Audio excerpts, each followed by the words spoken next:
everyone, hello again in my channel. Welcome to my channel Learning Arabic Through Pronunciation. Today we have another grammar lesson for you. Okay, it is the connected pronouns, but it's part 2. I have my video about the connected pronouns, the first 4 connected pronouns. Okay, they are 8. These are the last 4. Okay, as in the picture in front of you, they are the last 4 we're talking about are 4. The first one is kaf of the addressing, and second one ya of the addressing or the talking, third one ha of the absent, fourth one na of the doers or the talkers. Okay, so let's begin. So we'll start with ya of the addressing and the talking. Okay, ya of the addressing is one type, and ya of the talking or is another type. In Arabic it's called ya al-mukhataba, ya of the addressing, and ya al-mutakallim, ya of the talking. Okay, it's simply called ya al-mukhataba when it refers to a subject. Okay, it's ya al-mukhataba is usually found in the verb sentence instead of the subject. Okay, and it's simply lear ya of the addressing or the talking. The two of them are simply lear ya. We'll see in the examples. It is called ya al-mutakallim when it refers to an object or connected to a noun or a preposition. So ya al-mutakallim refers to an object when it talks about the object. Okay, you can differentiate between the subject and the object according to the meaning when you read the sentence. So that's how you differentiate between ya al-mukhataba and ya al-mutakallim, and both are lear ya. It's just written connected to a different word. That's the difference. Okay, or ya al-mutakallim is usually found in the noun sentence connected to a noun or sometimes connected to a preposition. So let's see. Ya of the addressing or ya al-mukhataba.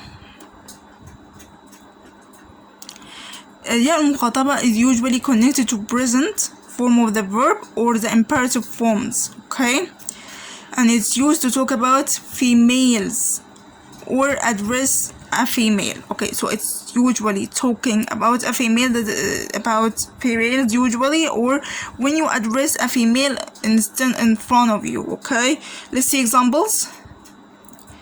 كوني مهذبة. The ya or the last letter here is ya, which is ya al-mukhataba, and it means be polite. When I say kuni, be polite, I am addressing here a female, so I added the ya in order to address a female. So kuni muhadhaba means be polite, and it's imperative form, and it's usually and this sentence is used to address a female. Okay, تكونين مهذبة, you are polite. Okay, I told you before it's used connected to a present form of the verb or the imperative form of the verb. So in here the verb is in the present form. We knew that because the present form of the verb تكونين starts with the letter ta, so we knew that this verb is a present form of the verb.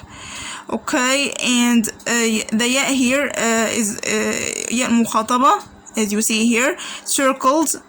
Inside this is a circle, and is usually used in order to talk about a female. When I say تكونين مهذبة, I say you are polite to a female. Okay, used only with the separated pronoun anti. Okay, because this ya of the addressing is used in order to address somebody, and this is the only separated pronoun that is used to address a female, anti. Let's see an example. أنتِ تكونين مهذبة. أنتِ تكونين مهذبة. You are polite. Okay.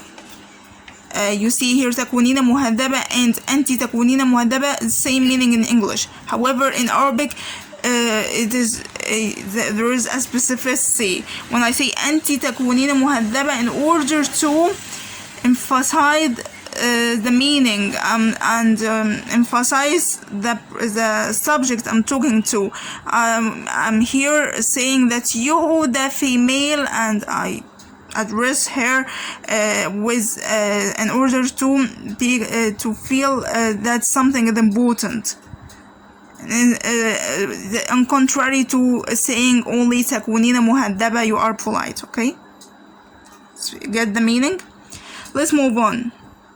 ياء المتكلم or ياء of the talking is connected only with past verbs. Okay, in order to refer to an object. Okay, and it's connected also with nouns and prepositions as we mentioned before. Example here: ساعدني أخي. ساعدني أخي. My brother helped me. Okay, when I say my brother helped me, me here we expressed it in Arabic with the letter ya. ساعدني. So I added the letter ya, which is ya المتكلم, at the end, which is in the circle here in front of you, in order to talk to somebody. Okay, talk about myself. Sorry. Okay, talk about myself. When I say يا المتكلم, يا of the talking, because I talk about myself using that letter يا. Okay. كتابي مفيد. My book is useful.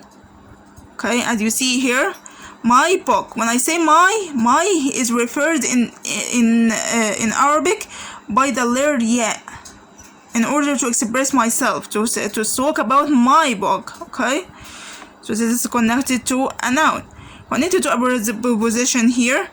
هذا الكتاب لي. That book is mine. So li here is a preposition, which it's circled. The ya is in the three sentences is circled. The first sentence, the ya is connected to a past verb. Second sentence, the ya is connected to a noun. Third sentence, the ya is connected to a preposition. And when I said that preposition here means mine in English, okay, but it's a preposition in Arabic. Okay, mine is not a preposition in your language. Okay, and it's used to talk about myself, as an example here: ليس بي مرض, no illness on me. ليس بي مرض, no illness on me. Or as you can translate it in another way, I have no disease. Okay, let's move on. كاف المخاطبة or كاف of the addressing. In order to address someone in front of you, talk somebody in front of you. Okay, and it's used instead of an object in a verb sentence, or connected to a noun to refer to position in a noun sentence or a verb sentence, in either a noun sentence or a verb sentence. So let's see examples here. Okay, you have just to I have to remind you that it's used with the separated pronouns أنت, أنتِ, أنتما, أنتم, أنتن. These are the only separated pronouns that are used to address somebody in front of you. So it's only this cap of the addressing is only used with these pronouns. Let's see examples here. أنت أحبك جدا.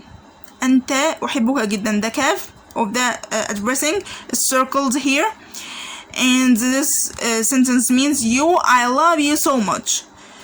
When I love you, you in English, I love you refers to the kaf of the addressing. Okay, and it's used to address a male person. When I say I love you, use to any male person. أنتِ أحبك. You, I love you, and it's used to address a female. You see here the kaf has a short vowel kasra to address a female. أنتما أحبكما. You, I love you. It's used to address two persons, whether they are two male or two female, or a male and female. Okay. أنتم أحبكم. You, I love you, and used to address a male plural. أنتن أحبكن. You, I love you, used to address female plural. Okay. So the kaf is written in all sentences. However, we use it in order to address one person, two persons, three persons, and so on. So it's connected with nouns as هذا فصلك. فصلك. You see here the short vowel فتحة. فصلك. This is the kaf. That's your class. It means هذا فصلك. That's your class, addressing a female. And we put the short vowel kasra in order to express the female, and with the short vowel fatha in order to express the male. هذا فصلكما. That's your class. The kaf in all these sentences is the kaf of the addressing. كاف هذا فصلكما. That's your class, two persons. هذا فصلكم. That's your class, addressing male plural. هذا فصلكن. That's your class, addressing female plural. Many females, or many women, many girls, and so on. ها of the absent. ها الغائب in English, in Arabic, sorry. It's used to talk about an absent person, or connected to a noun, or to refer to position of an absent person, not present in front of you. That's the meaning of absent person. Also connected to a preposition in order to refer to position. Let's see here. It's only used with separated pronouns. هو, هي, هما, هم, هن. These are the separated pronouns that refer to someone who is absent. Okay? So it's only used with them. Example. فصله هو. فصله هو. The ها circle is the ها of the absence, and it means his class. فصله هو. فصلها هي. Her class. Okay. فصلها هي. فصلهما هما. Their class, addressing two persons. فصلهم هم. Their class, addressing male plural. فصلهن هن. Their class, addressing female plural. Okay. So we now can make sentences and make the ha of the absent connected to a noun, and use it with the separated pronouns هو, هي, هما, هم, هن.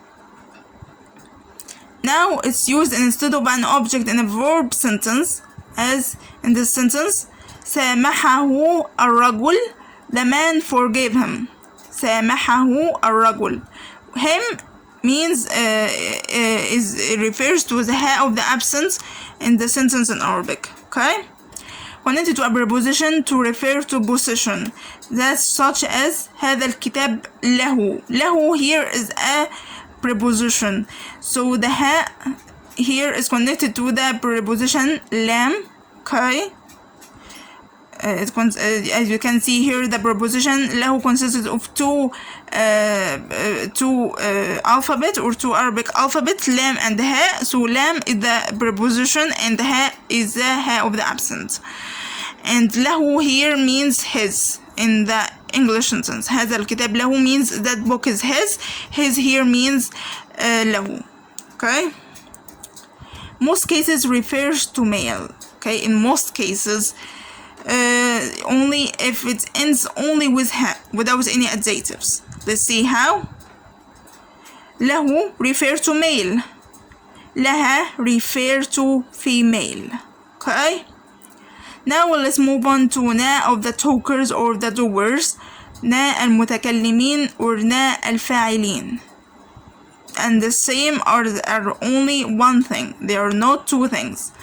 Na means nun and alif. That means that's the meaning of na. Okay, the letters nun and alif connected together. Is used as an subject or an object or a preposition. According to the meaning, we know that it means subject or an object. For you, English speakers, you can know whether it refers to subject or object from the translation of the sentence. Let's see here. شاهدنا فقيرا. شاهدنا فقيرا.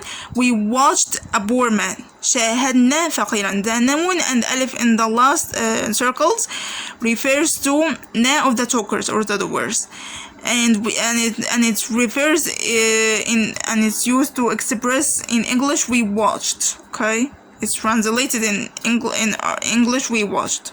Another sentence. كنا في الشارع. We were in the street. We were in the street. These two sentences, it refers to the subject. شاهدنا فقيرا. We watched. كنا في الشارع. We were. So in order to refer to subject. Okay. Connected to a noun or a preposition as وصل إلينا خبر صار.